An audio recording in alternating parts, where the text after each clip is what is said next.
All right, today we are diving deep into something that powers literally every single digital device you own. It's called Boolean logic, and it's basically the simple, secret language that all modern computers use to think. So let's get into it.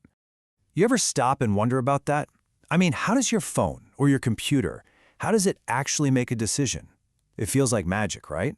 Almost impossibly complicated. But it turns out the answer begins with the simplest idea you can imagine. And that's it. Seriously, that's the secret sauce. Every single complex thing a computer does, from sending an email to rendering a blockbuster movie, it all boils down to this one fundamental concept. A switch is either on or it's off. A statement is either true or it's false. It's a 1 or a 0. Now, there is a name for the set of rules that governs these two states, Boolean logic. It's named after a brilliant mathematician, George Boole.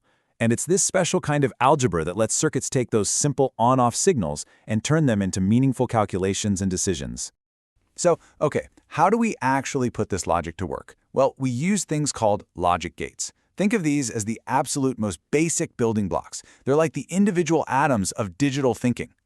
You can picture a logic gate as a tiny little security guard with a very, very specific rule. It looks at the signals coming in, the ones and zeros, and based on its one rule, it lets a single signal out, another one, or a 0. So let's meet the 3 most important ones. First up, we've got the NOT gate. Some people call it the inverter. And its job is about as simple as it gets. It just flips whatever you give it. You give it a true, it gives you a false. You give it a false, it gives you a true. That's it. And what you're looking at here is called a truth table. It's basically a cheat sheet that shows every possible outcome. See? If the input, A, is 0, or false, the output is 1, or true. If the input is 1, the output becomes 0. Super simple, totally predictable, and absolutely essential. Okay, next up is the AND gate. I like to call this one the strict gate.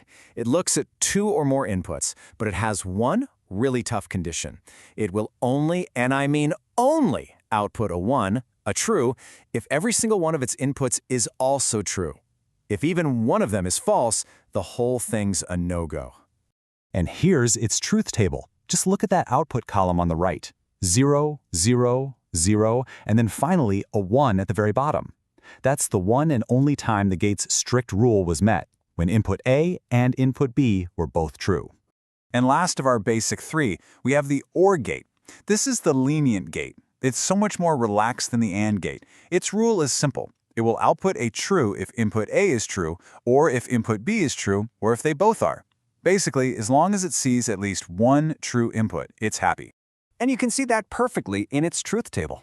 The only possible way to get a false output is if both inputs are false. Any other combination, and the output is true. So there you have it. Not, and OR. These 3 are the foundation for all decision-making in computing.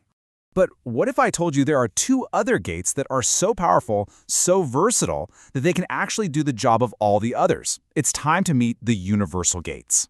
These gates are like the Swiss Army knives of digital logic. They're called universal because you can literally build any logic circuit you can dream of, including the AND, OR, and NOT gates we just talked about, using only one kind of universal gate. This makes designing complex circuits way, way simpler and more efficient. So let's start with the NAND gate. The name pretty much gives it away. It's a not AND. It does the exact same thing an AND gate does, but then it flips the final result. It inverts the output, so what you get is the perfect mirror opposite of an AND gate's output. And you can probably guess where this is going. The same logic applies to the NOR gate. It's a not OR. It behaves exactly like an OR gate, but then it flips the result at the very end. This means its output is true in only one situation, when all of its inputs are false. Okay, so we've got all our individual decision makers. Now for the really cool part. Let's start sticking them together, chaining them, to solve problems that are a little more complex. Let's try to build a circuit for this expression right here. Now, it might look a little like algebra class, and, well, it kind of is. This is basically saying our final output, y, should be true if A and B are true, or if C is not true. So how do we build a little machine to figure that out for us? We just take it piece by piece. It's like a recipe. First, we need to figure out the AND and B part. So we grab an AND gate and run our A and B inputs through it. Easy enough. Next, we need the not C part. So we take our C input and run it through a NOT gate. Now we have two results. For the final step, we take the outputs from our AND gate and our NOT gate and plug those into an OR gate. And the final output of that OR gate, that's our answer, Y. We just built a complex decision maker from our simple little blocks. Now, as these circuits get bigger and bigger, engineers are always looking for ways to make them simpler, more efficient. And one of the most powerful tools in their toolbox for doing that comes from a guy named De Morgan. I know, that sounds incredibly dense, but the idea behind it is actually pretty genius. Complement is just a fancy word for opposite, or the inverted version.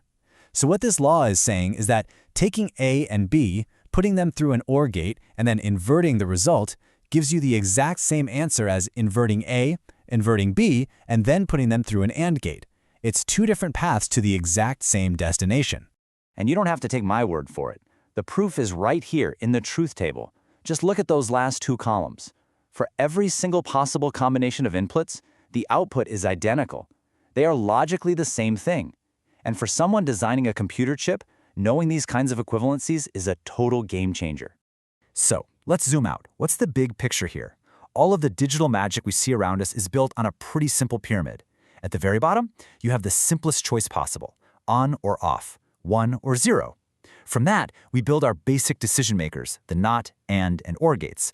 Then, using those powerful universal gates, we combine them into circuits that can tackle unbelievably complicated problems. And when I say complicated, I mean it on a scale that is just mind-blowing.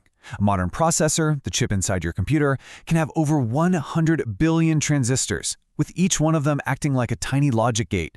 And every one of those gates can make a true or false decision billions of times every single second. It's that insane scale that turns these simple rules into incredible computing power. Which really leaves you with one final, kind of wild thought. If all of this amazing, powerful digital technology is built from nothing more than simple true-false logic, just scaled up an unbelievable amount, what does that suggest about the building blocks of our own, much more complex thoughts? Something to think about. Thanks for watching.